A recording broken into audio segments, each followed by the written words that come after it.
Si vous permettez, je vais parler debout sans que vous vous dérangiez, parce que je n'aime pas être assis. Alors je vous écoute.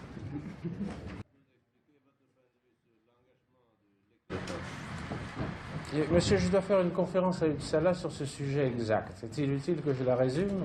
Oui. Alors je la résumerai en une formule, puisque ce que nous pouvons faire aujourd'hui, c'est beaucoup plutôt dire des choses brèves et qui seront développées par la suite. Alors je vous donnerai une formule de cette conférence, c'est que je ne crois pas que l'engagement de l'écrivain ressemble à un engagement volontaire, mais plutôt au service militaire obligatoire.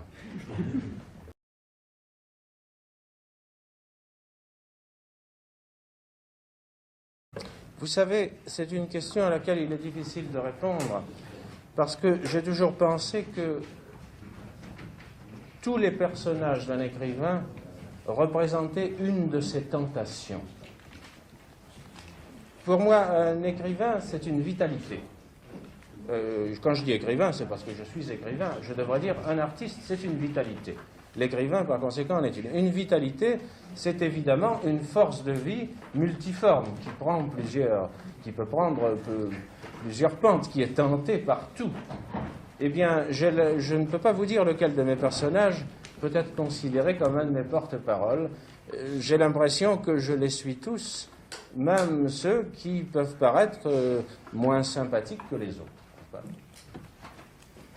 Mais vous avez raison, j'aurais dû ajouter simplement à ce que j'ai dit la précision suivante, que les personnages d'un écrivain représentent ses tentations à un moment donné. Naturellement, les tentations changent, comme vous savez, avec l'âge.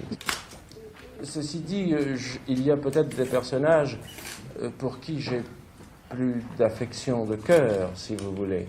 Ce ne sont pas toujours ceux qui me ressemblent le plus, ce sont ceux auxquels je voudrais le plus ressembler. La nuance est sensible, n'est-ce pas?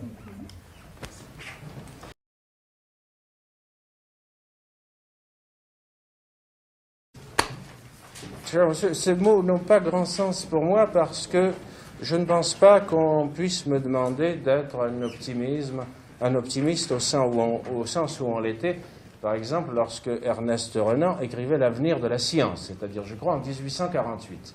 Renan pensait que le monde marchait vers des délices renouvelées par des actions sans cesse répétées.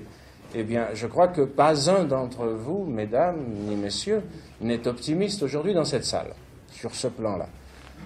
Ceci dit, je ne crois pas que, parce que le monde semble, ou en tout cas risque, une déflagration générale et une destruction générale, cela puisse ôter de nos décisions d'agir ou de notre recherche de valeurs qui nous permettent de vivre plus librement et plus dignement. Et en ce sens, c'est peu de dire que je suis optimiste. Je suis un optimiste indéracinable.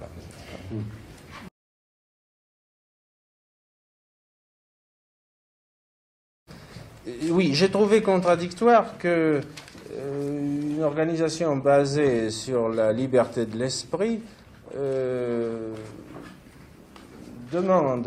accepte l'adhésion d'un pays qui censurait les productions et les publications de cette organisation elle-même sur son territoire. Mon goût de la logique a été choqué par ça, n'est-ce pas? Alors j'ai réagi de cette manière.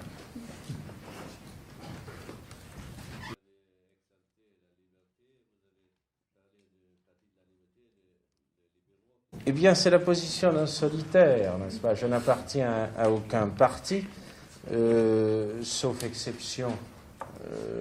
J'ai peu de rapport avec les milieux officiels et par conséquent, je me borne à poursuivre une réflexion personnelle dont je sais d'avance toutes les limites. Peu de temps avant de venir ici, dans la seule interview que j'ai donnée en France, j'ai dit qu'il arrivait qu'on soit obligé de combattre un mensonge total au nom d'un quart de vérité, mais qu'en ce qui concernait l'Occident, ce quart de vérité s'appelait la liberté, et en conséquence, elle était la source d'une vérité plus grande que nous espérons tous, et en tout cas qui dépend de nous.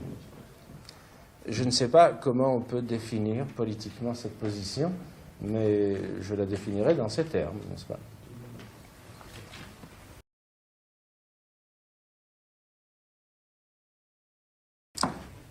Je crois que ça s'explique très bien, en ce sens qu'on m'a longtemps confondu, un peu par ma faute d'ailleurs, avec tout un mouvement de pensée qui était athée et matérialiste. Or, il m'est arrivé d'écrire des choses qui correspondent à ma conviction profonde, à savoir qu'il y avait dans l'homme une part de mystère. Eh bien, dans la société d'aujourd'hui, ça suffit.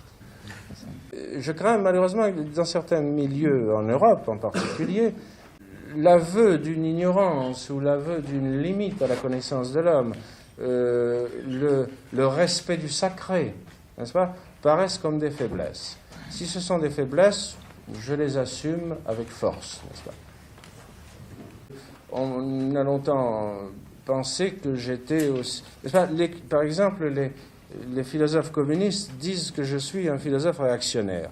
Les philosophes réactionnaires disent que je suis un philosophe communiste. Les athées me trouvent très chrétien. Les chrétiens déplorent mon athéisme, n'est-ce pas? Et ça va même plus loin, parce que certains sectaires me reprochent de signer trop de manifestes, et quelques autres me reprochent de n'en pas signer assez. Si bien que je suis un peu perdu au milieu de ces demandes contradictoires, et j'ai décidé de continuer à être ce que je pouvais être et comme je pouvais l'être.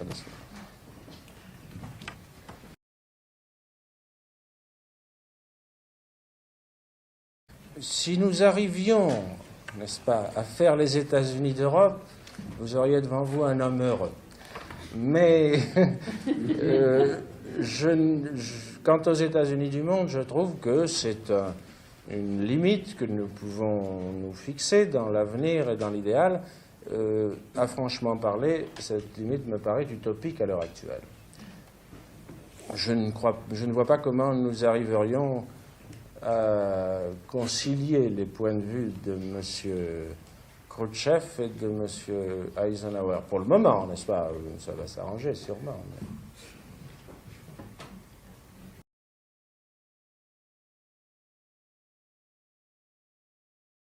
J'ai le sentiment profond de me rattacher, avec naturellement mes limites, à la tradition classique française. Et la chose est si forte en moi que j'ai le sentiment, quand je sens, si vous voulez, mes racines, n'est-ce pas, de sauter 2 siècles en arrière. C'est-à-dire que je me sens beaucoup plus près d'hommes comme, disons, La Bruyère et Pascal, toute proportion gardée, et je ne les nomme que pour situer une tradition, que, disons, de Lamartine ou de Victor Hugo, n'est-ce pas? Voilà. Quant à votre deuxième question, il m'est facile d'y répondre. Oui, il y a beaucoup d'hommes en France avec qui je me sens une fraternité profonde. Je citerai simplement 2 noms. J'en aurais beaucoup à citer. Je citerai simplement 2 noms car ils sont significatifs pour moi. L'un est d'une personne morte. Je veux parler de Simone Veil. Mais il arrive qu'on se sente aussi près d'un esprit disparu que d'un esprit vivant. L'autre est notre plus grand poète français, selon moi, je veux dire René Char, qui est pour moi non seulement un poète, un grand poète et un écrivain d'immense talent, mais qui est pour moi littéralement comme un frère. Malheureusement, la poésie ne se traduit pas, et je ne sais pas dans quelle mesure vous pourriez le faire, mais c'est une chose qui me paraît souhaitable, car cette œuvre est parmi les plus grandes, vraiment les plus grandes que la littérature française ait produite. Depuis Apollinaire, en tout cas, il n'y a pas eu dans la poésie française une révolution comparable à celle qu'a accomplie René Char. Quant à l'homme, je ne pourrais en parler qu'avec une partialité que je ne veux pas montrer devant vous. En tout cas, il est au-dessus de tout éloge.